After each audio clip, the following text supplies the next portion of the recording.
I say, whoa, I am my father's son.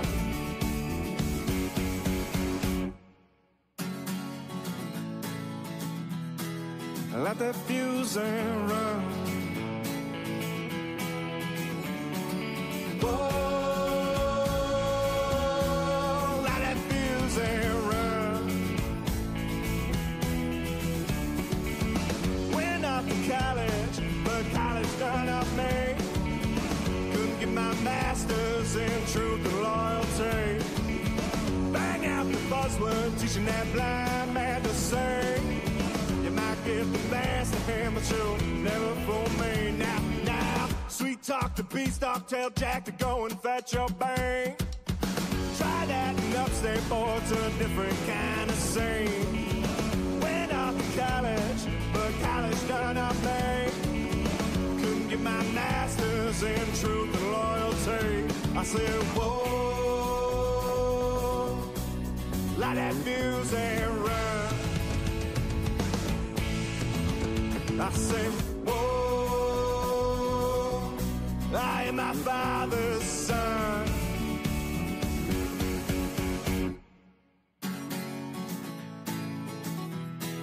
Let that fuse. What's up? What's up? What's up, Bills Mafia? Welcome to this week's episode of the K-Gun Report. I will be your host, Scott. Thank you for joining us ahead of time. Be sure to tag, like, subscribe to 24/7 Buff Pandemonium, and be sure to watch the K-Gun Report every Tuesday night at 8:30 p.m. We got a fun show tonight. Special guest, former wide receiver for the Buffalo Bills, Don Beebe, head coach of Aurora University, father, grandfather, husband, motivational speaker, all the above. Don Beebe is joining us to talk some Bills football. And obviously Jared's with us too. He's with us too, but you guys know the drill. Let the comments come in like crazy. We'll be sure to get to them and join the conversation, join the Stampede. We'll get you guys, ask us some questions if you have some for Don. Let's get this show started. We'll see you in a second.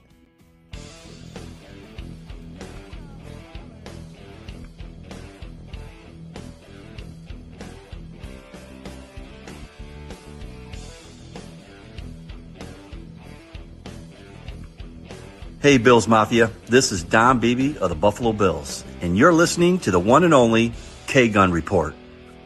Oh, and you all know, go Buffalo. Go Buffalo, indeed. Welcome to this week's episode of the K-Gun Report, guys, brought to you by the Buff Fan Base Network and sponsored by 26 Shirts. You guys know how the Mafia do. A charity group of people that like to give. So 26 Shirts has been doing it for a while. $2+ million they've raised for families in Western New York, and they're continuing. Check it out. Go to the website. Figure out a charity you want to give to. Pick out some merchandise for yourself. It's a win-win-win. You're helping people out, and it's a beautiful thing. That's what the Bills Mafia is all about. Without further ado, hey, guys, we got a special guest joining us. He's been here before. He's coming back again, Mr. Don Beebe. Don, thank you for joining us again. Welcome to the show. Say hi to the peeps. Well, how you guys doing? You doing well? Oh, yeah. Right now. Good time of year, vacation time right before camp starts here in a couple months. And this is relax mode and just having a good time with the family and the kids. And then it all starts again, man. Oh, yeah. Yep. The OTAs, then summer break. Don, I think I'm going to ask you a couple questions regarding the Aurora University and how that is similar or different with the OTAs and training camp and all that stuff. But it'll be a fun conversation for sure. Jared, welcome. Our co-host here, my brother, Jared, brother from the same mother. What's up, bro? Not much. Just hanging out here between the Finger Lakes, Keuka, Seneca. Love it here. Can't wait to talk Bills football with you, representing the FLX Mafia. And I'm mostly here tonight to listen to the legend Don Beebe. There you go. Welcome, my brother. And guys, as you know, part of the show, we always hit up the comments right off the bat because we wouldn't be here without the Bills Mafia and the comments that come in like crazy. You guys kick butt every week, and I'd be remiss to get you guys involved in the comments. So let's start off with John Johns. He says, hello, Bills fans. PF Mike says it's not working on Facebook. We'll look into that, Mike. Corey Blaine says, let's go. Can't wait to chat with a legend. There you go. There you go, Don, the legend, Don Beebe. What's up, Mafia from Adam Barasco? What's up, gentlemen? And what's up, Don Beebe? Where else would you rather be? That's a nice. good one. Nice. Yep. Buffalo Spartan says, "What's up, boys? Mafia, mount up." Don, I always throw this out. This is Sparta. And Buffalo Spartan and fans watching, I'm not sure if you know, but the Aurora University, they are the Spartans, correct? There, Don. There you go. Oh yeah, that's fitting. I use it often. Jamie Norson, what's up, Mafia? Patrick Hughes says, "What's up, Mafia?" And Mr. Beebe, what do we want to talk about? We're going to talk about a bunch of things here tonight. Biggest thing, we got Don here, former wide receiver. We're going to talk wide receivers. How's that sound, fellas? Johns, hey guys, welcome, Don Beebe. Adam Barasco says, "Always a great time to see you, Don, legend." And we got through the comments. We got through the comments quick. Hello, fellows, from John Diaz. Very cool. Very cool. I just checked Facebook. It is working now on our group page. So sometimes this me and Don were talking about technology, and got a little dig into New York. Sometimes New York's a little slow, he says, when it comes to technology. So, and we're proving it, right? The Facebook slowed down. Don, it wouldn't let him in our chat here for a minute. And Jared, obviously, your slow issues that you always have. Always. So, 3 for 3. So I think you're right, Mr. Beebe. That's a big glass of water there, Jared. It's my hydration cider. Love it. Hydration cider, Jared, is that what you call it? There you go. Doug Augie, what's up, guys? Happy Tuesday. Hello, Mr. Beebe. Thanks for joining. You bet, Doug. Man, oh man, I tell you, our fans, they keep it real. They they'll bring in some questions, guys. If you have any, fire away. We'll get to them.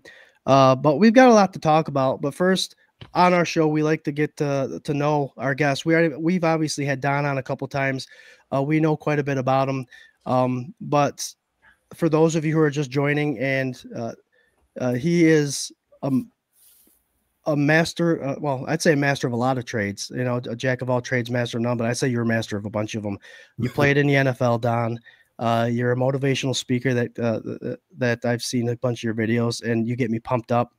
And you're a man of faith, and I know that whatever I've seen you post anything, you do say faith, family, football, and obviously that's the order probably that things are taken with you. It's not taken lightly.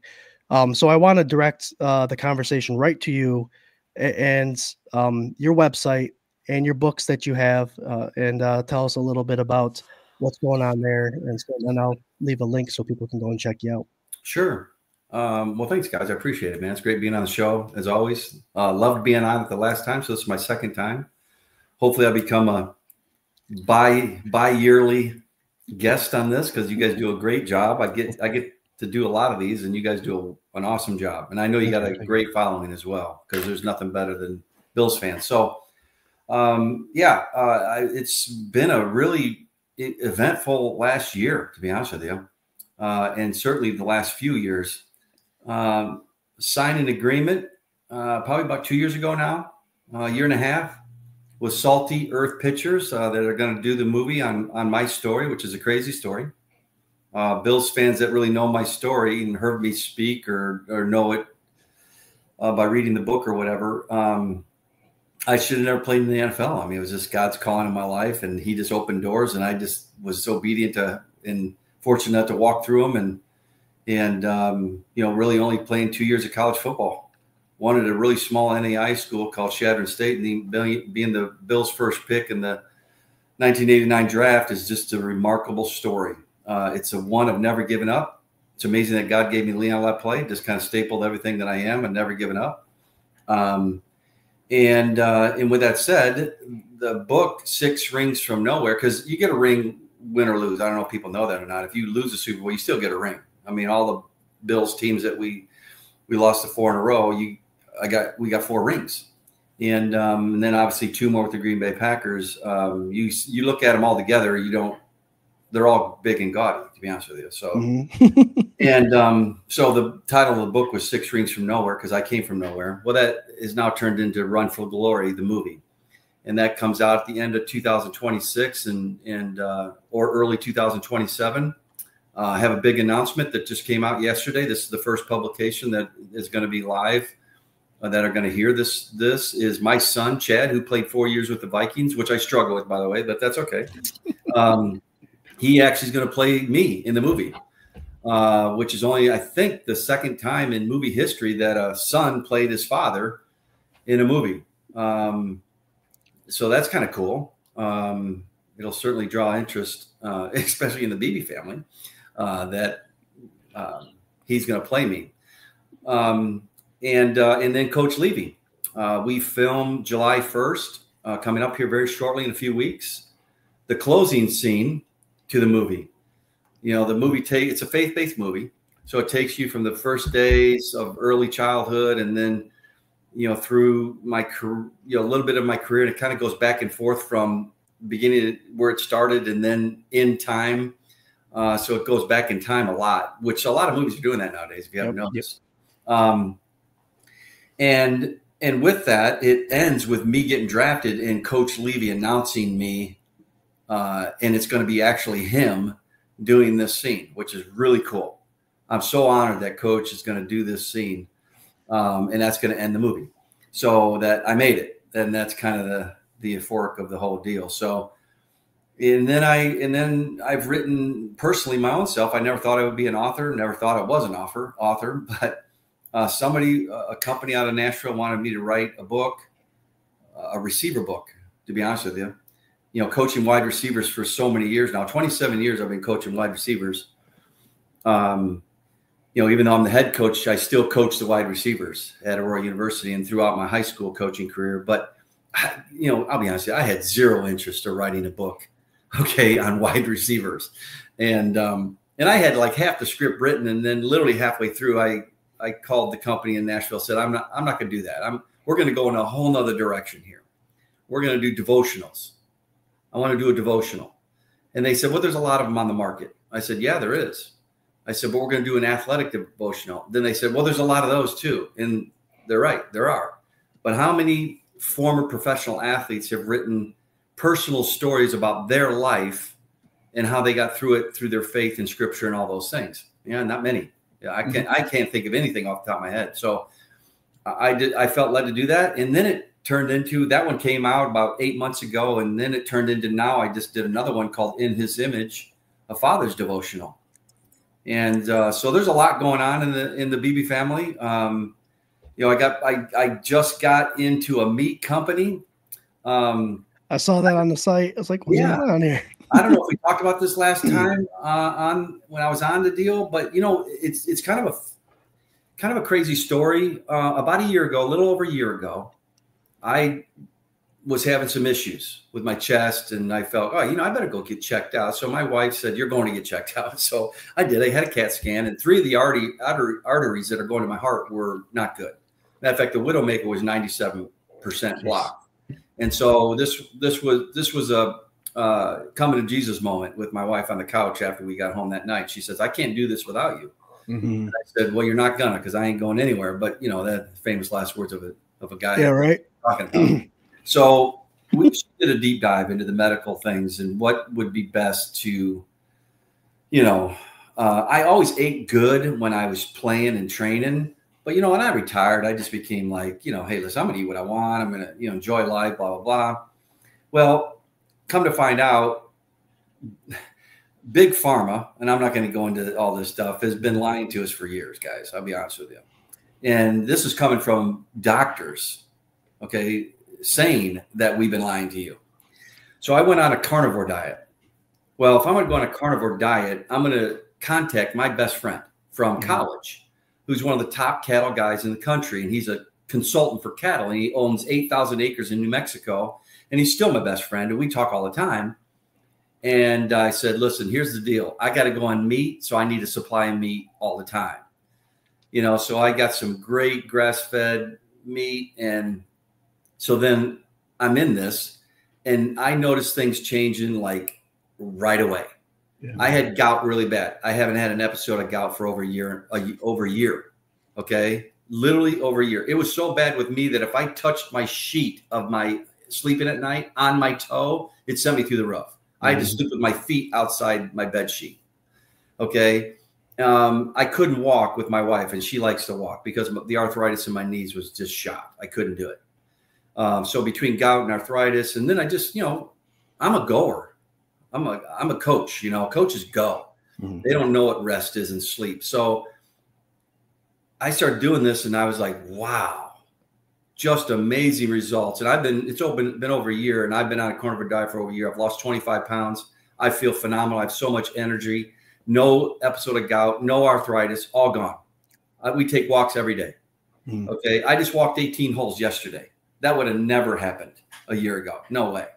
Right. And so things are different. I'll never go back, guys.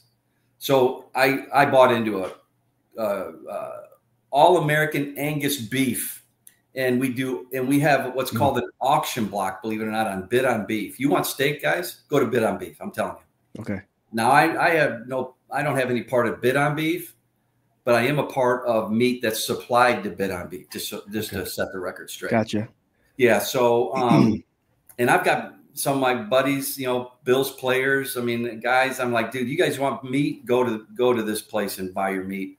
And it's the best way to do it, guys, because listen, you don't have to go to Costco. You don't have to go to Jewel, which is garbage anyway, just so you know, but that's okay. You go online. It's the only auction on meat in the whole world. You can't find another auction on beef right now, which I'm sure others will try this because it's so successful. And you bid on what you want. If you win, it's there in your doorstep in 3 days. Damn. Piece of cake.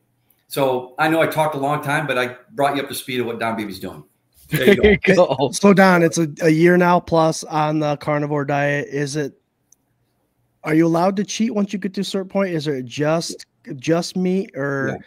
I know you brought us here, but for those that are interested, I know a couple people that are on a carnivore diet and they have no complaints.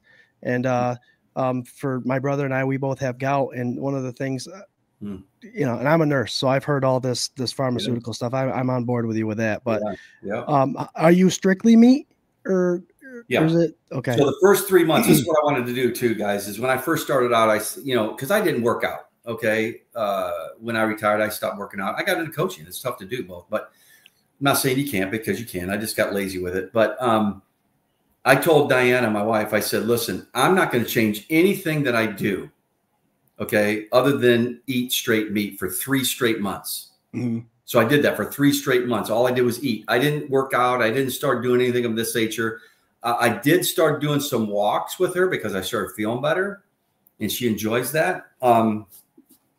And so, and nothing else was different. So that showed me that everything that changed in my body with the gout and the arthritis and everything was straight the diet, clearly the diet.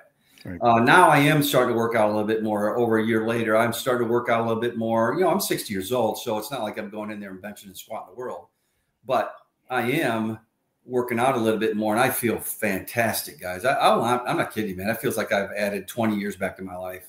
I'll say you may not be benching the world, but I'm sure you feel like you could if you had to. I am benching, but not what I used to. Yeah. But to further your question, Scott, is I'm pretty much meat. Will I have a keto, which keto is a little bit more carbs? Carnivore, straight meat, protein, no carbs at all. The biggest thing is sugar. You got to get the inflammation out of your body. The inflammation of your body is the biggest killer, just so you know. Yep. You got to get the inflammation out. And the best way to do that is go carnivore. So if I was you, if you guys got gout, I would go straight carnivore for 3 months, and let's talk again after 3 months, see what happens. Okay. And then you can start getting back into a little bit more carbs, like, fruits and vegetables or something of that nature. Cause those are good for you too, as well. But I'm pretty much nowadays, 90%, 95% carnivore. There you go. Yep. I could lose to shed about 30, 40 pounds too and get rid of that gout. That'd be nice. Yeah. Well, thanks for sharing that. Like I said, I know a bunch of people that, not a bunch, a few people that are on it, and they no complaints, like I said. Patrick Hughes says, are you going to be in Buffalo this season for the last season in the Ralph? Oh man, I'm hoping to. Coaching, if I do, it's going to have to obviously be in December or January. I'm hoping to, because it's funny. I don't say this too often because I don't want Bills fans to get upset, but I was back in Buffalo oh gosh, this past February. And I was doing something, an event, and I wanted to go by the stadium and get a picture by my locker with my wife before they tear it down. Mm-hmm. Yeah. And I went up to the security deal and they wouldn't let me in. And I said, and I'm not one to argue. I'm not one to say and push my weight around and like that. And I said, okay, that's no problem. And then my wife leans over and she says, you're not going to let him in? She was upset. And my wife gets upset. But she was great about it too. And we felt terrible. I really wanted to get in and get a picture. So I'm hoping that I can get back this fall. I would love to get a picture by my locker, which was right next to Tasker's locker. We were kind of locker mates, and just to get one final shot because I got to be honest with you, there's so many memories in that locker room after some big moments, man. I mean, just awesome. And to walk down that tunnel one more time, I would love to be able to do that before they tear it all down. Oh, for sure. I'm interested now that you said that, and who was actually in your spot. That'd be interesting to see. Oh, in my locker? Yeah. I don't know. They wouldn't let me in. I know. How without going into too much detail, it's like. No, Scott, Marcus said that. Marcus said that when he goes back, they don't let him in either. It's like, unless, unfortunately, I understand with 9/11 and everything since then why security is so tight. I get it. But they should have a list. If you can prove it, if they know who you are, or just show your driver's license, they should have a list of former players that, oh yeah, no, you're good, go. Yeah. Or call security up, and say, hey, listen, Don wants to go see his locker. Take him down there and see his locker. I mean, good night. It's not, but hey, I got nothing against the Bills or the organization or whatever. I just know if Ralph Wilson was still the owner, I would have called him and he would have said, I'll personally take you down there. That's what Ralph would have done. I know he would have. Damn right he would have. I wouldn't. I wonder if they're going to throw an invite to you guys during that Jets game to come back one last time and have you guys maybe come out in the field and do some ceremony like that. I think that'd be legit. That'd be awesome. That would be in that's the last game of the season, so end of January. God, I hope so, man. Jared, that would be awesome, man. I just hope they do it, because Buffalo's not an easy, I could just drive to and drive right back the same day. Cause when I'm in the season, but if it's after our season's over, I'm going to be there in a heartbeat. No doubt about it. Same thing with guys like Frank. I mean, now he's at Stanford, there's no way he'd be able to do it till the season's over. Yep. I mean, it's all the way in California, but I mean, I hope they do, Jared and Scott, that because that would be a time that we all would never forget. I am going to be able to get back to Jim's tournament this year. This is the first time in a long time, especially since he moved it to August. I haven't been able to make it because we're in camp, but they moved ours back this year for some strange reason. So it'll be great. I'm going to stay at Tasker's house, and a couple other guys are going to be there. And so it'll just be good to see the guys again. It's been a while. That sounds like fun. Yeah, bumping dates around a little bit, but hey, if it works out for you, it works out for you. Yeah. Ellen Lartz, the lovely Ellen Lartz wants to know, Don, if you still have your AFC rings and Super Bowl ring in a display box. I do. I have the rings. I don't ever wear them. Well, I can't, because if you look at my hand, see the ring finger? It's all jacked up. That's from Brett Favre.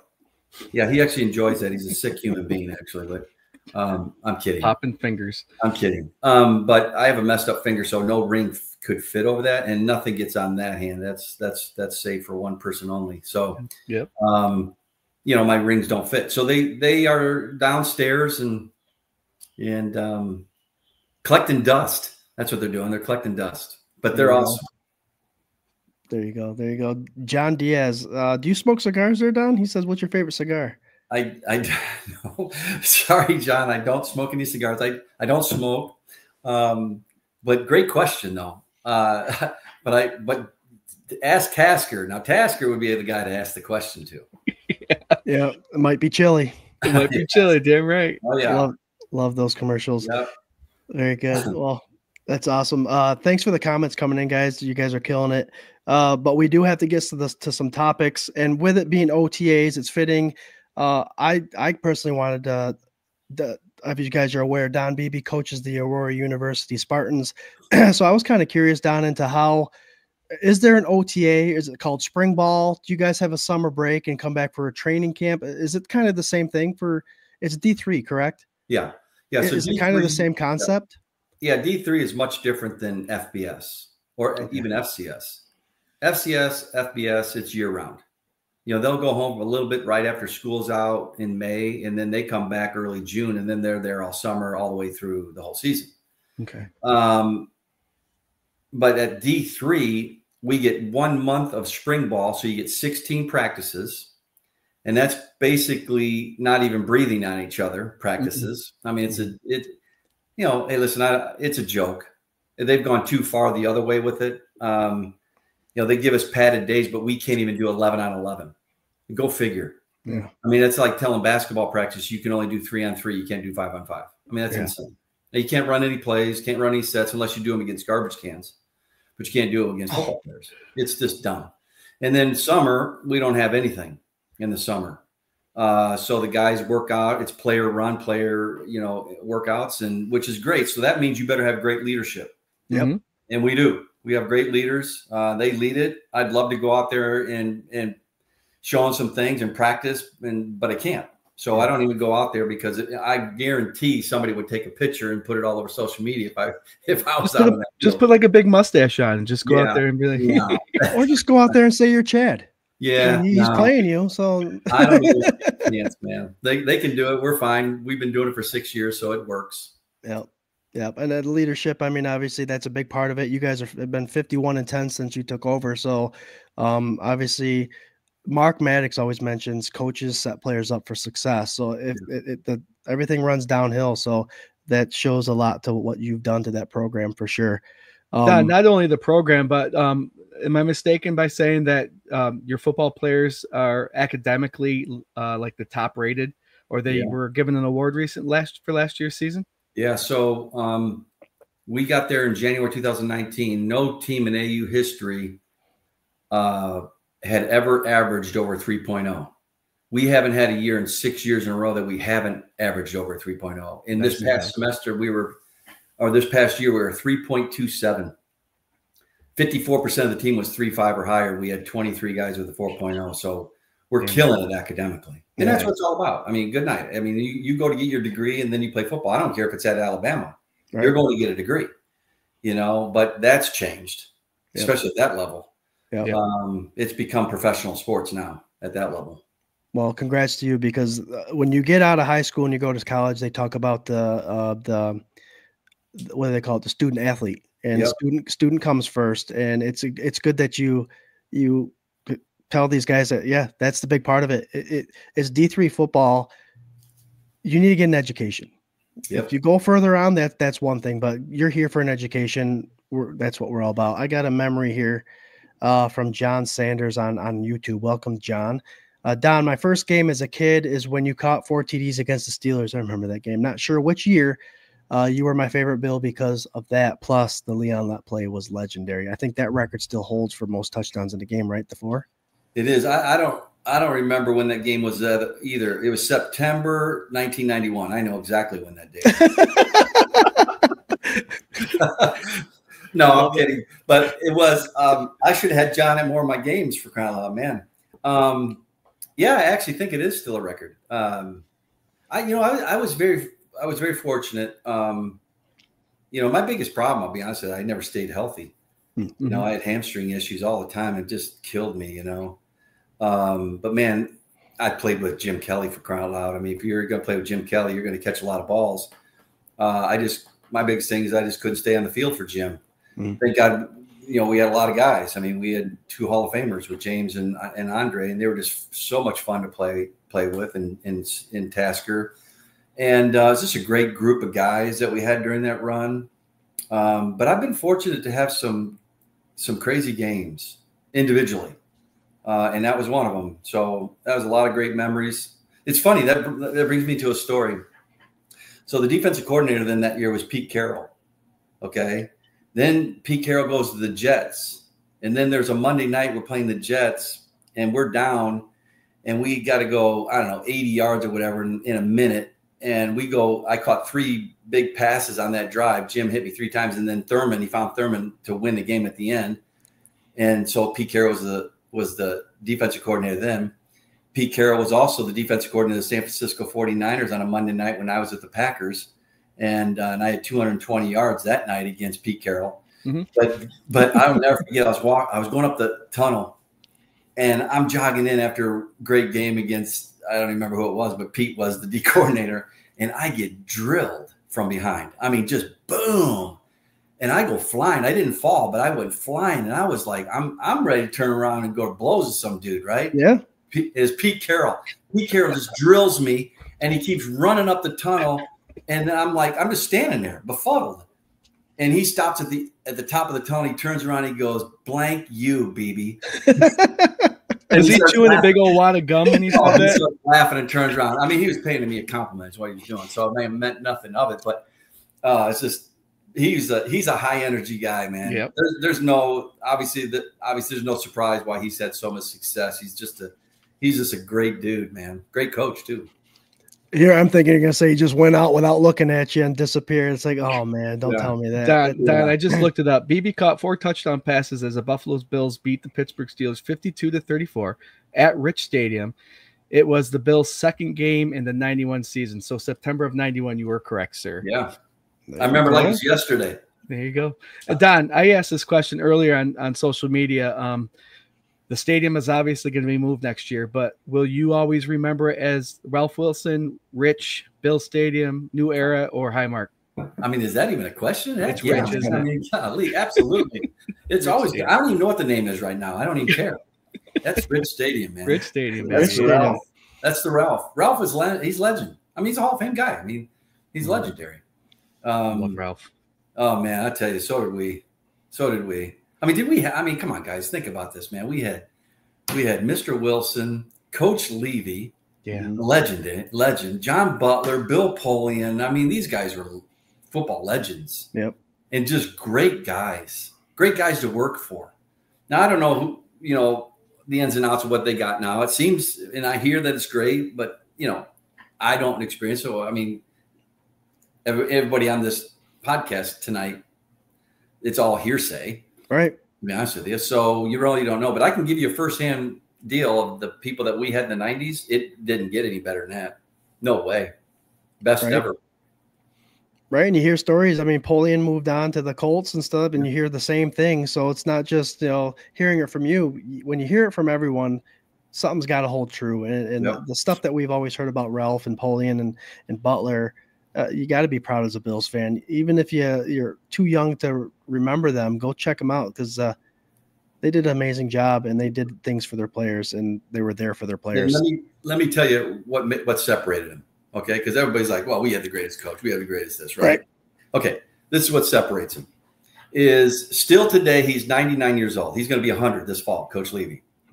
This guy will still write me a personal letter, handwritten note. Nice. And if he's doing that with me, he's doing this with a lot of guys. So after my 6 years with Buffalo, and I was now 30 or 31, and we missed the playoffs, which is the first time, and we were going, this would have been after the 94 season. And he brings me into his office. And he doesn't, send me a note, or I find out on ESPN that night I wasn't going to get renewed. Because I didn't want to leave Buffalo. I wanted to end my career in Buffalo. No question about it, right? And he brings me to his office and says, Don, love you, man. Love what you've done for Buffalo. You'll always be a Bills to us. He said, we're going to go in a younger group. We're kind of starting things over, basically. And, they kept a few key cogs to it, be it Andre, and even him, eventually moved on. And Jim, but I was like, I shook his hand. I got up, gave him a hug, said, love you too, Coach, man. That doesn't happen, guys. Okay. It just doesn't happen. And in today's world, it's a whole nother thing. It's just like, whatever happened to character and class and loyalty and commitment and all the things that we all endear, but we don't do it. But guys like Coach and Polian and Butler, when he was alive, Ralph, I should say Mr. Wilson, to be honest with you, when I officially retired in May of 98, he writes me a letter, and I've been gone from Buffalo for 3 years. And he writes me a letter. You know what I did? I wish I could show you this. I'm going to turn the camera. You can see that right there. I don't know if you can see it on my wall with Coach Levy and Mr. Wilson right in the middle. Yeah, with the 2 notes on the right side of each. Those are both letters that were sent to me by those 2 men. I framed that and I put it right on my wall. So every day I can see what great men I had coach me and lead me. So, and for me, I get credit now from parents and players as well. They're like, man, thank you so much for just talking to me through it and all this stuff. I say, I don't take credit. Right. My dad raised me that way. And my coaches like Coach Levy and Mr. Wilson, no, they taught me those character things. That's not a switch you can just turn on and off, guys. I mean, it's who you are. Right. And you learn from people like that. And boy, did I took a lot of notes from those guys, man. Yeah. It's amazing. And now you're turning around and trying to implement that on your young bucks that you're bringing up for sure. Yep. Trying. Hey, man, if you get one, it counts as far as I'm concerned. Yeah. Adam Barasco says, I will always tell this story. I wrote a letter to the Bills when I was like 6 years old, and you actually responded and sent me an autograph card. It was a super exciting moment for me at that time. You were always my favorite player, even with the Packers. I was happy when you finally got the ring. Adam Barasco. Thank you, Adam. I appreciate that. That's so cool. Matter of fact, I think I remember that name, Adam Barasco. Believe this or not, the fan mail letters, which is crazy to even think about this, it just hasn't stopped. I mean, I've been retired, I don't even know, since 98, and I get fan mail letters every day. Matter of fact, I'm so far behind. I wish I had the stack next to me. It's out in the kitchen. I mean, I got a stack. I got to catch up. And I'm sorry, all the fans that are out there, I haven't got sat down, but I'm about 100 behind. But I will get to it. And I'll sign that and send it back to you. There you go. I mean, how long is your summer break when you got the spring ball? Yeah. And then how long is that break for you? I mean, you're a busy guy. Is that when you're doing all your motivational speeches and all that stuff? Is during that time? Okay. Yeah. So I just finished up my speaking tour. I got one more, but I've done 9. Okay. Most of them are men's conferences, father-son retreats, stuff of that nature. I love doing those. But my downtime is June and July. Okay. So we take off this Saturday on our Beebe family fishing trip that I'm sure we talked about last time, up to Minnesota. This will be our 55th year. Yep. Mom and dad are still alive, 87, 86. They're going to be making the trip. And nobody's ever missed except my dad in 2020.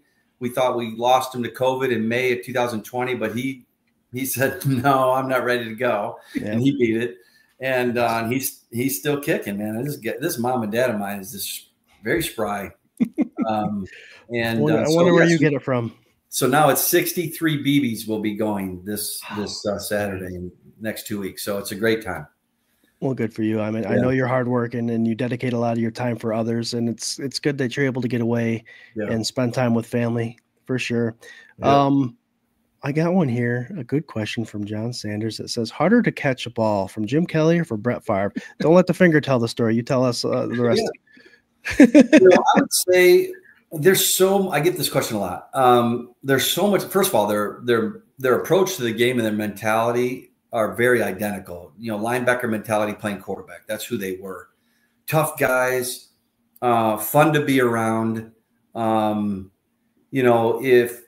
If I'm picking, I'm taking Jim, and I'll tell you why. Because, and don't get me wrong, because as soon as you start saying one thing they think the other one's not that. Yeah, right. And I always use the analogy. Listen, go out to your garage. You got a Ferrari. I'll take the Ferrari today, and tomorrow I'll take the Lamborghini. I mean, they're both great, right?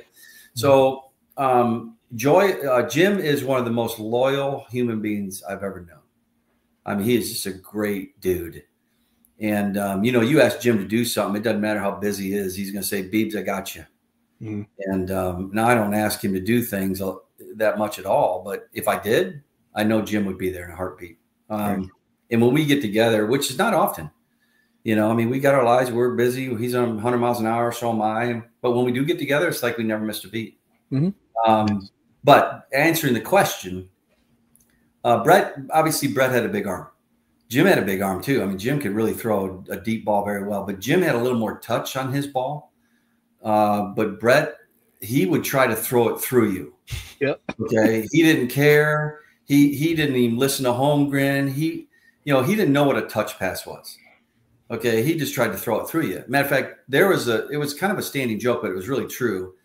At the Saturday night meeting that you would have at the hotel before the game on Sunday, Coach Holmgren would always send out the top 10 plays or top 15 plays that we're going to run the next day.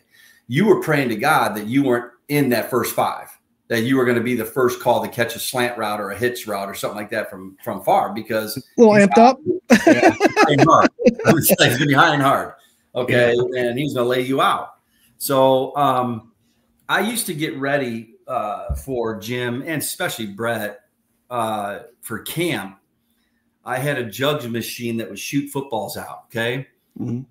I would stand 6 inches away from the ball that's in the machine, and whoever I could get to shoot balls out, catching balls at 65 miles an hour. Mm-hmm. Now, please, kids, don't do this. Okay. Don't do this. I don't want to get in trouble. Put a helmet on for one, keep your head off the center, and catch balls at 65 miles an hour just to get ready for training camp. And what that did was this: it broke down all the nerves in your hands. So when you get a nerve and you strike that nerve, and it's like a blood vessel. It's really hard to even touch, man. You do that in camp, that ain't good. So I would break down all that before I get in there, just numb my hands. But it created really strong hands, but yet soft at the same time. So. And it really helped. I'll be honest with you. Numbed it up. Yeah. Jim Kelly's my guy. I'm a quarterback guy myself, so love everything that he's done. I got a comment from Jesus Gonzalez. I have a great photo signed from you. I made a frame with a plate saying "Never give up," and nice. That takes me to. I just want to remind people that Don does have a website, www.donbeebe.com. It's got his books, Never Give Up, in his image. It's got his story. He was talking about motivational speaking. He does have an application, a questionnaire thing that if watch a couple of his videos and you'd be hard pressed not to have him come out. Such a motivational speaker. Visit that website. You learn all about there's a little information about the movie that's coming up. So the website I am putting right on the page right now. It's easy, donbeebe.com. Join up. Mm-hmm. So let's transition here a little bit and talk about some Buffalo Bills football. Bills fans, Bills Mafia. We got a former Bills wide receiver with us, so we may as well talk about the Buffalo Bills wide receiver room. And these are questions that are plaguing all the social media because there's so much time now before training camp starts and all that stuff. So it's, will James Cook sign, and has their wide receiver room gotten better? Obviously, there's no question about Josh Allen. By the way, congratulations, Josh Allen and Haley Steinfeld. Congratulations on your marriage. Best of luck to you all. I know you guys are happy now, and ignore everybody because the spotlight is a tough place to be. But you guys seem like you've got it put together. So just do your thing, and they do their own thing. He's a professional athlete. She's an actress, and it seems like they've got their stuff put together. So congratulations, you guys. Go Bills, as Josh Allen would say. So here's the vague question. And Don, I'll start with you with this. It's whether or not this Bills 2025 wide receiver room is better than it was last year. Keeping in mind, when they brought in Mac Hollins last year, it was like, oh, who? When they brought in Curtis Samuel, it was like, oh, who? I mean, the Bills fans tend to do that sometimes when it's not these big stud names that they want to see there. And then these guys end up performing because of Josh Allen. The acquisition of Joshua Palmer, Elijah Moore coming in after the draft, even that Caden Prather, the rookie they brought in, as you're looking at it on paper, and I know stats are stats, we won't know the answer until the end of the season. Does it feel like this wide receiver room could potentially be better than that of 2024? Yeah, no, the simple answer to that is yes, of course. I actually think it is better, than it was. I still think it has a ways to go from deep playoff run experience, let's say. Yeah. And guys, listen, that means something now. It really does, because the pressure to perform in just a regular season game, preseason game, and there's a lot of pressure. You're trying to make a team preseason. Then in the season, you're just trying to stay on the team and perform, and then the playoffs come, and then the pressure gets higher, and then deeper you go, the more pressure becomes, and then, oh, by the way, there's the Super Bowl, right? Yep. So there's no doubt. I mean, we got the MVP, okay? There's no question we got what the most important guy is, and that's the quarterback, okay? I think our offensive line is strong, certainly strong enough to win a Super Bowl. Defense, I actually think that we're going to be way better. I really do. I like the defense. I like the moves. I mean, what was our first 5 picks in the draft were all defense. 3 of them are corners. Okay, so hopefully 1, maybe 2 pan out for depth there and help, or start one of them by once we get going, because you don't know. Hey, listen, that's the draft. Yep. Okay, that's the draft. Yep. It is. So you just don't know. But I was glad to see they got Shakir back. They re-signed him. That was good, because he's kind of really, even though he's only got 4 years experience, I mean, really, he's kind of the go-to guy from that slot position, which you need, nowadays. Back in our day, Andre was really the original slot guy, to be honest with you guys. I mean, nobody uses a slot guy. Now everybody uses one, so you got to have it. And I think he's pretty good. He's made some big catches and big moments in playoff games, especially, and stuff. The other guys, besides that, Samuel is the only guy really that's played, 9 years? He's been 9-10 years in the league now. The rest of them are like 4 or 5 years. So we're still pretty young. Yep. But I think there's some young talent there. The only question that I have is can they make these big catches in the big moments? Now, in saying that, man, oh man, I think we could start out 6-0 before the bye week. Certainly 5-1. And our tough games in the regular season are home. Yep. Okay. You got Philly home, KC home, Ravens right out of the box home. So that's good. And besides that, I think our schedule is pretty easy. I don't know where it rates, but it's got to rate pretty high as far as one of the easiest schedules in the league this year.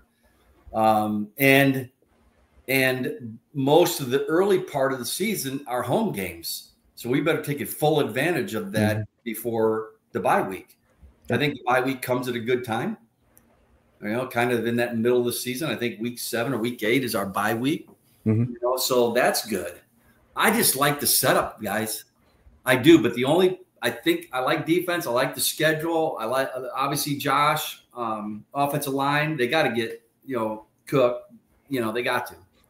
Guys, listen, I don't care what you got to do. Get them. Yeah, thank you. Corey's going to love that too. Thank you. Yeah, get Cook. You can't win a Super Bowl, guys, without a running game. You just can't do that. Okay, it's just so hard to do. And, so we got to get that established. Really the only question mark is wide receivers in the big moments in the playoff games. Will they be able to make that catch to put us into the Super Bowl? I don't know. That's yet to be seen. Right. And that'll be a question that's either 0% or 100%. Depends on when it happens, if they were able to do it. And to go off what you were saying, Don, I mean, no international games, no holiday games, and the furthest they only move out of one time zone once, and that's to Houston, which is just an hour difference. So it does benefit us. It's the way the schedule happens, guys. These guys don't try to make the Bills season, the schedule, the easiest. It's who we play and when we play them, and when you come up with these matchups. You got to send them somewhere. It's either home or away, and unfortunately for us, we're not going far away. Jared, I'm going to ask you a follow-up question with there. Don was just talking about Andre Reed was a hell of a slot receiver. And like he was saying, too many teams and fans are hard-pressed to say we need an X receiver, outside guy, wide receiver 1. With how they spread the ball around, I mean, Mac Hollins had the most targets last year, not Keon Coleman. Obviously, he was injured. Do the Bills have a true wide receiver 1? And does it have to be the X? Can it be a Shakir at the slot? I mean, is the true number 1, what is he to you, and who do they really need one? No, I think that's where a lot of modern day fans get confused with the game of football has changed on the offensive side dramatically over the past couple of years. If you have a number one receiver, what are the chances of them making the playoffs? You usually don't see them making them too often. I think with Josh Allen not being limited to who he has to throw to, that is going to be, we're going to have 3 number ones. He's going to open it up each week. It's going to be different. Khalil Shakir, he had 100 throws at last year. He made 76 of those catches. The next guy up, Kincaid was high up there, and it's going to differ from week to week. I think you don't want a number one. You're going to have the X, the Z, and all these guys lined up. It depends on what the matchup's going to be, but I think if you have a number one receiver, you're going to have a target on them, and I think the Bills' offense is geared up so they don't really need one. Keon Coleman's going to come into this year. Hopefully, if he stays healthy, as we saw last year, he built up, was doing well, got injured, came back, built up, and did well again. I think if he has a full season, he's just going to ride after week 4. Against Khalil Shakir, consistent target, makes all the catches. We have new additions with Palmer and Elijah Moore and Chenault and, those guys. So these guys are veterans in the league too. So if the offense, the receivers can get that mentality that they're not going to be the number one, or they're not going to get 10 targets a game, they're going to get their fair share, I think it's going to be just beneficial for Josh Allen. And that's what it comes down to, is what the quarterback wants to produce that day and who he feels comfortable giving the ball to.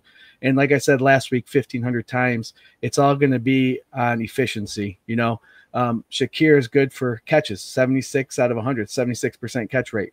We're going to need something along those lines through everybody. When you get your name called, you have to make those catches. If you're getting 60 targets a season, 100 targets a season, 120 targets a season, if your name's called, make those catches. And I think Josh Allen will find those guys who are hot and stick with it. And each week in, week out, there's going to be a different wide receiver one. And I think that's something that Bills Mafia has come to recognize over the last 2 or 3 years, that and the NFL should open their eyes to, fans, is having a wide receiver one does not necessarily mean that you're going to be a successful team. You got to have a team. Can I add to that? Yep. Yeah. Okay. So I don't say this to brag at all, because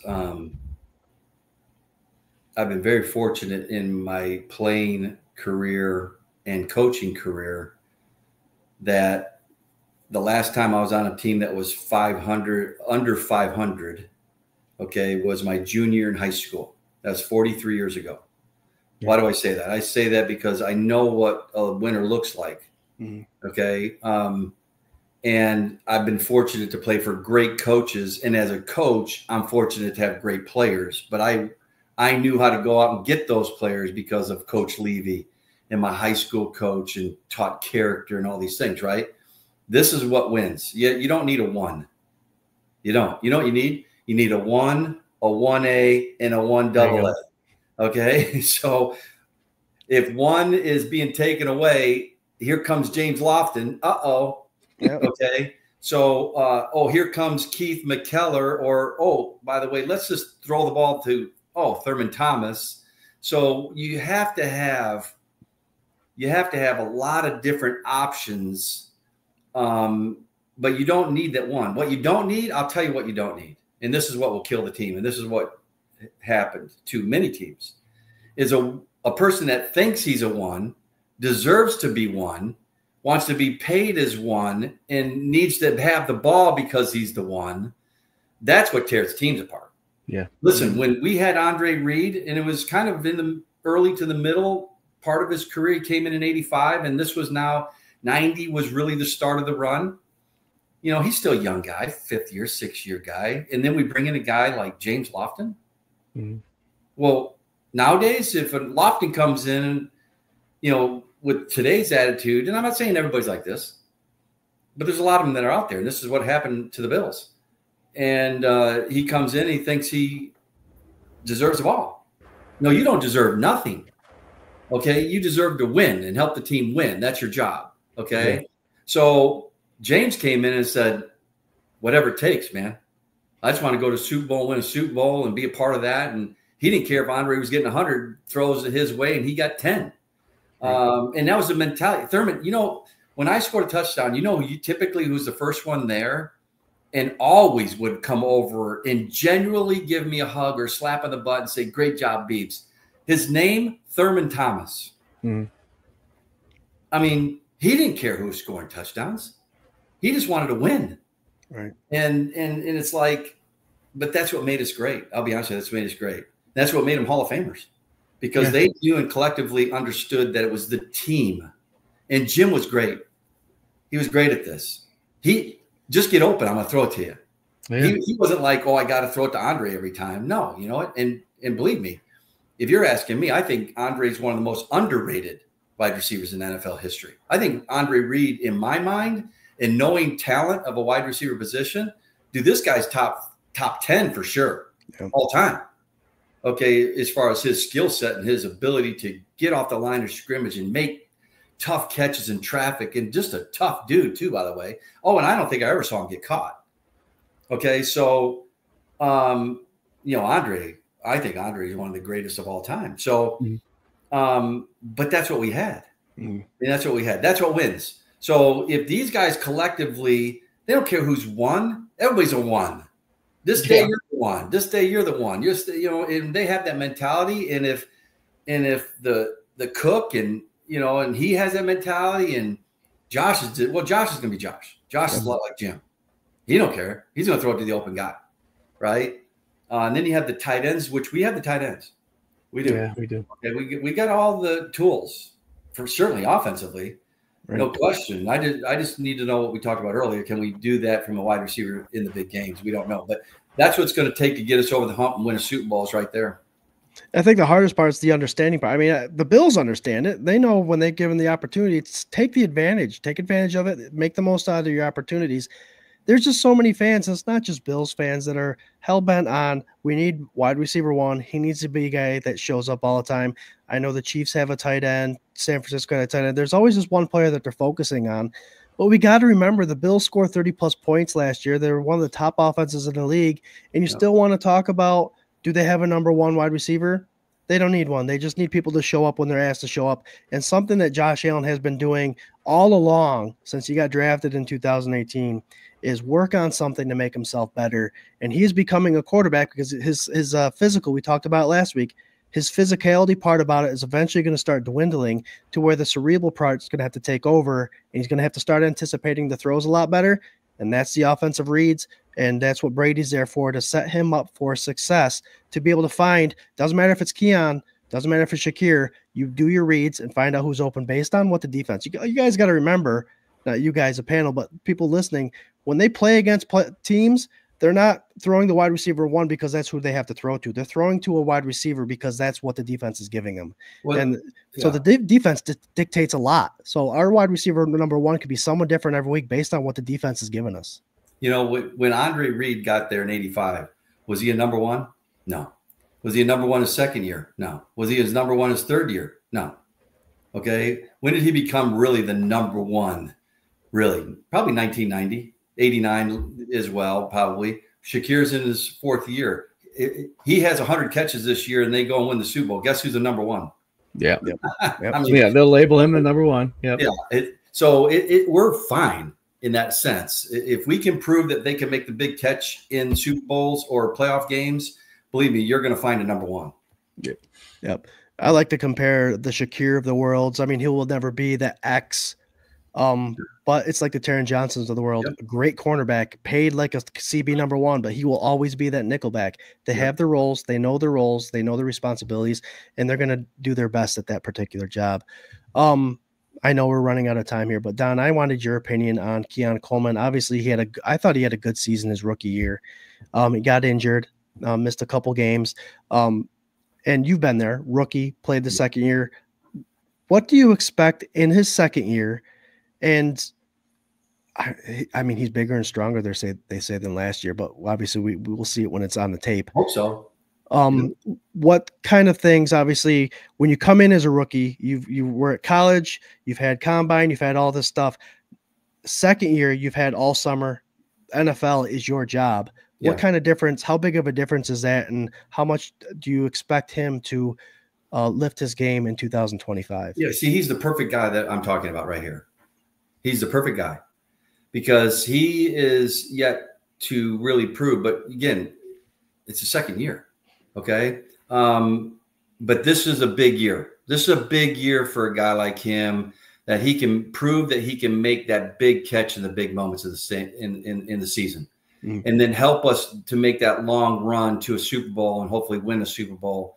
It's going to take a guy like him, okay, to take his game to another level in the big moments, because that's yet to be proven. But again, he was a rookie. How many rookies just step right in and do it their first year? Right. You can count on one hand in NFL history, really. Okay. But the second year and that third year are the big years for them to start to prove they belong. Does he have the talent? Yeah, but I got to be honest with you guys. There's a lot of guys that have talent. Yep. It's a mental game. You know, it's a mental game even in Pee Wee football. But the more that you grow and the farther you go in your career, the bigger the mental part becomes. Because now you got to perform in front of 70,000 people and 1 million people watching on TV and so on and so on and so on. And then the biggest moments. I don't know if he can do that. I don't know. I'll tell you a story. There was a guy that came out, I think it was my second year in Buffalo, and certainly not to knock him, but I think this is a point that we're trying to make here. His name was Clarkston Hines. I think he was drafted by the Bills in the 4th round or 5th round in 1990-91. You can check it for me, Jarrett. And I'm almost positive on this, but he set the all-time NCAA record for most catches in a career out of Duke University. He played with, I think it was Anthony Dilweg. Boy, I'm really showing my memory here, guys. Now I believe that you remember that name that we added Roscoe's name. Well, you're one of those guys, aren't you? Well, the thing is that you just remember guys that come. Yep. And he came in, and that poor kid, he couldn't catch a pass. And here he holds the all-time record for most catches in the NCAA. The guy can catch a pass. Yep. But he just struggled with the mental part. I remember talking about it in wideout room with, and just felt bad for him, and he didn't. I think he got cut, and I'm pretty sure he's a 4th or 5th round pick, and he got cut. That's hard to do, but and that's an extreme case, I think. But there's these guys like Coleman, and they're going to have to take a big step, not a small step, a big step, if we're going to win a Super Bowl, and he's going to be depended on to be one of those guys. Yep. And a big. Go ahead, Jared. I know you got the info pulled up. Clarkston Hines was selected in the 9th round by the Buffalo Bills in 1989 draft. He led Duke. He's in Duke Sports Hall of Fame. He led the NCAA in, I think, most touchdowns in 2 seasons with 38. Okay. I was a little off. He was a 9th round pick? Yeah, 9th round. Okay, sorry. That's okay. But he had a ton of catches, though. Yeah, that's the only player in ACC history to lead the league in receiving yards 3 consecutive seasons. Set the ACC record for most career touchdown receptions. Yeah, he was big. I mean, the guy can catch a ball. Yep. And he just struggled. So anyway, can you handle the mental part of the game? That in itself is huge. And everybody goes through that transition. I know I went through that transition. And if I wouldn't have figured it out, man, I wouldn't have made it very long either. So, so we'll see. I mean, time to tell. Don, and I imagine that whole, like I mentioned before, the mental part of it, the whole college thing before the combine and having to put your resume out and interviews and all that stuff. Your second year coming in when it's all football focused, it's got to be mentally less draining than the previous year. I would think that.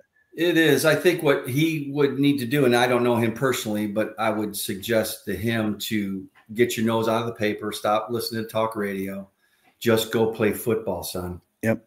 Okay. Get your nose in the playbook and keep your nose clean and stay out of all this mess. Okay. And concentrate on playing football. Okay. Train hard, man, because then you got no regrets. Right. These guys, they have so much more regrets when it's all said and done. Well, guess what? When it's done and you say, I wish, as soon as you say, I wish, I'll give you 2 more words. Too late. Yep. Too late, man. So figure it out. And hopefully he will. And I don't know this cat. So hopefully he does. And he comes back and they're saying he's bigger and faster. Great. Awesome. That means he's training hard. So, and I had 2 great examples. Again, I go back to Andre and James. I mean, these guys, man, they were pros, man. Their bodies were phenomenal. Mm-hmm. I mean, no body fat. They trained hard. They worked out as hard as anybody. And that's the reason that they're Hall of Famers. I mean, these guys, Right. and I learned a lot from those two guys. Really did. Yep. And you were talking about regrets. I think the when you talk about regrets, the last thing you want to regret is not working hard enough, because that's something that can be controlled. Everything else is out of your hands. But if you could say that you've worked your hardest and then you regret not doing something, that's a different story. We do have to hit this button though. Yeah. Here we go, folks. We're in overtime.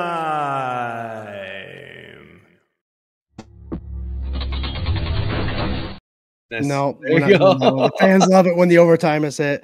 But yeah, we are in overtime. We will wrap it up shortly. I did have a fun little betting prediction things that we were going to do, but I just want to wrap it up with one easy question for both of you. Jared, I'll start with you and then Don. Is there 100 reception receiver on our team? And is there 1,000-yard receiving wide receiver on our team? And obviously we talked about 1A, 1B, 1C. We don't need one, but do you think there are, and who are they? Jared, I'll start with you. No, I think if there's going to be a 100 reception player, it's going to be Khalil Shakir. He's been showing that he can catch almost every ball that's thrown his way. If he gets the targets, he'll hit the 100-yard mark. His average per catch is 10.8. So obviously, if he gets 100 catches, he'll get 1,000 yards. But I'm really banking on Keon Coleman this year. He almost averaged 20 yards a carry last year. If he gets 50 catches, he's hitting that K. Right. So I think we don't need it. As we proved last year, we didn't have one, and we made it to the AFC Championship game. But I feel like this year, Josh Allen's MVP, second year in a row, is going to just, those numbers are going to escalate. And if those numbers escalate, the receivers' numbers have to escalate too. So I think we will have a 1K and a 100 reception. We might have 2 1Ks yards with Keon Coleman and Khalil Shakir. But I think the reception part of it will be Khalil Shakir. There you go. Yeah. What do you think, I agree 100%. Let me ask you guys this question, because I don't know the answer to this. What's Coleman's 40? He's a 4.5-er. 4.5, yeah. I thought 4.58 or something like that. So he's not a speed guy. Who's their fastest wideout right now? Right now, it's Elijah Moore. Yep. Yeah, what's he run? Like a 4.34. Yeah, they'll need somebody like that. Yep. Okay, to stretch that defense, because especially in today's game. But when you spread a defense out like that, okay, they can compress those safeties and they can get in the mix a little bit more. You got to make sure that you have a threat. So a guy like Moore, okay, is going to have to prove that he's got to be an every down guy. Mm-hmm. So I don't know who that guy's going to be, but they're going to need that, especially for a guy like Shakir. For him to have 100 catches, they're going to have to get those safeties deep. They just are. Exactly. Yep. Yeah. So the rookie they picked up runs a 4.342, and he's 6'3". Prather. Yeah, Prather. So we'll see what he can add to it. If they can get that guy, the the Z guy, to really open it up for Shakir, because really that was my role. That was James's role to a certain degree too. So we just had 2 of them, that can get vertical. If they can have that and be consistent with it, okay, and just enough to be a threat, that's going to bode very well for even our tight ends. Yep. Yeah. Don't be surprised if our tight ends catch 60, 70 balls pretty easily. Oh, I had Dalton Kincaid on that list, but I didn't mention him today because I knew we were strictly receivers. But he's going to be pushing the leading receiver too. I think he's going to be pretty close up there. Well, I didn't know this, but an interesting stat about him is last year he only 69% of his passes were catchable. So that's a low percentage. So he had a great rookie season. He had injuries last year, and then that low of a percentage of catchable balls. He only stands to get better, I think. Yeah, because in today's game, the tight end is big. Yep. You look at the really successful teams, man. They got tremendous tight ends, and I think Kincaid's that guy. So if you put the Elijah Moore or Prater, the rookie, if they can get that guy, and then Shakir, I think is an absolute, no question, 100 catch guy. Yeah, no doubt. If he stays healthy, obviously, guys. But and that's going to be big because I'll tell you, for his his ability, he catches the ball very well in traffic too. I'm very impressed with that. Yeah. So look for him to most likely, as this season goes on, become that number one guy. Yeah, I agree. He's got great body control, and I'm a fan of that. When he catches the ball, he bounces off people. So his yards after catch. Yep. And just to top it off, I agree. I think Shakir's the guy that's going to have the most opportunities to be that guy that gets the 1K and 100 catches. And the guys on the outside, who I do believe Joshua Palmer will be the Mac Hollins kind of replacement, the bigger body that does the hard work, runs blocks, and all that stuff. So it should be interesting to see how Brady uses all these guys. But we'll go back to how this all started. This 2025 wide receiver room, I do believe, Don believes, and I think Jared agrees, could potentially be better than that of 2025. Guys, we had a great show. Don, Jared, love talking Buffalo Bills football. The stories that come out of you, Don, are amazing. Jared just texted me. He's like, man, just we get something new from you every time, and we just love sitting back and listening, and being able to share your stories is an amazing thing, and that's why we love you. You guys watching, www.donbeebe.com. Go hit them up. We do like to end with the final thoughts. Jared, I'll start with you so Don knows how it goes. He's been on the show a couple times, but we'll start with you first, Jared, and then Don, you next. Final thoughts. No, what a great night, Don. Thank you for the stories. You keep the nostalgia of all the stories. That throws me back to the 90s, and hearing about my favorite players is always good. It's always awesome. Thank you for joining us again tonight. We'll get back to, as soon as your season's over, we'll be sure to get you back on so we could chat a little bit. 3 months after we start our carnivore diet, Jared, remember? Yep, there you go. We'll report back. Hopefully, what I'm praying is that that Jets game you'll be able to get up to, and the Buffalo Bills will do the right thing and invite all you guys back. And I know, like that comeback game, there's gonna be 70,000 million in the stadium and outside of the stadium for that game. So we'll see what happens. But thank you again for joining us. Can't wait to hang out with everybody next week as we talk more Buffalo Bills football and a little bit more about OTAs and stuff. So until then, everyone be safe, take care of each other, go Bills.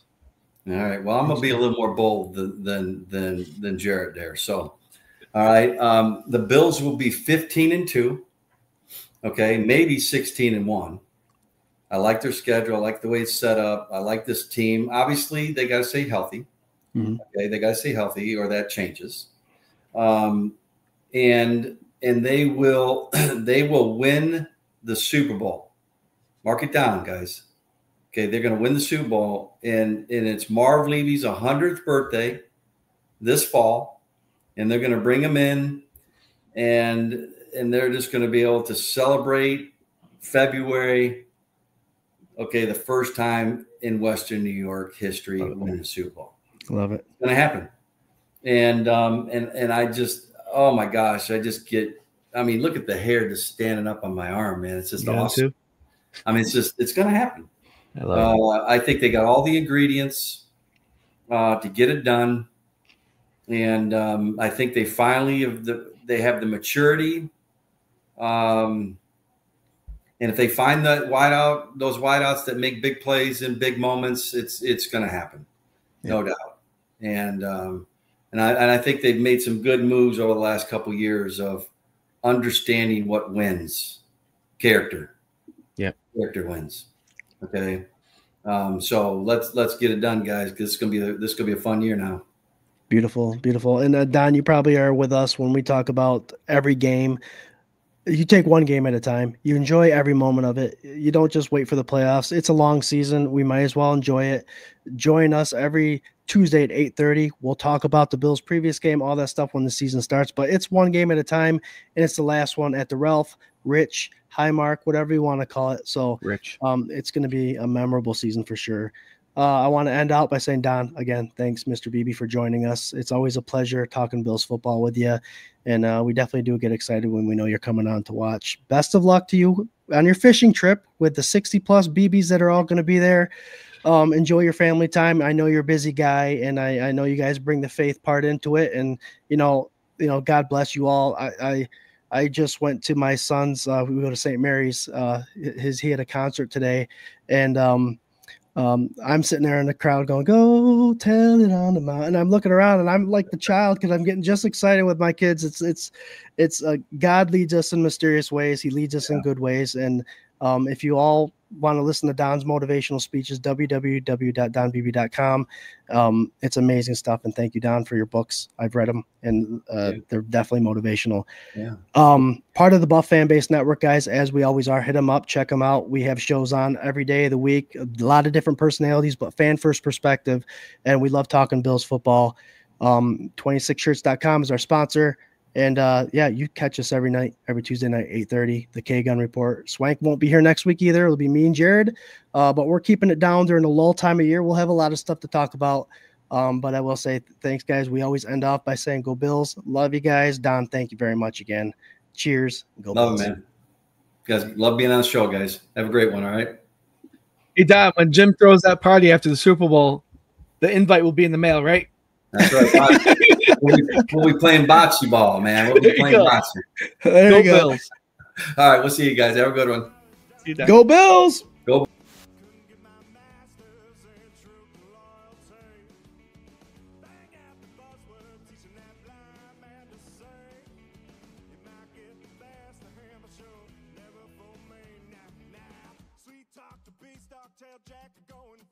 Bang. Try that and up, stay born to a different kind of scene. Went off to college, but college turned out me. Couldn't get my master's in truth and loyalty. I said, whoa, light that fuse and run.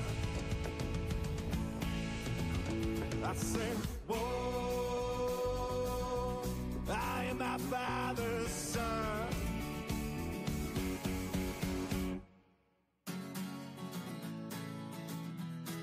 Let that fuse and run. Whoa, let that fuse and run. Went off to college, but college done up me. Couldn't get my master's in truth and loyalty. Bang out the buzzword, teaching that blind man to sing. Get the best of him, but you'll never fool me now. Sweet talk to Beanstalk, tell Jack to go and fetch your bank. Try that and upstate board's a different kind of scene. Went off to college, but college done up me. Couldn't get my master's in truth and loyalty. I said, whoa, light that fuse and run. I say, whoa, I am my father's son.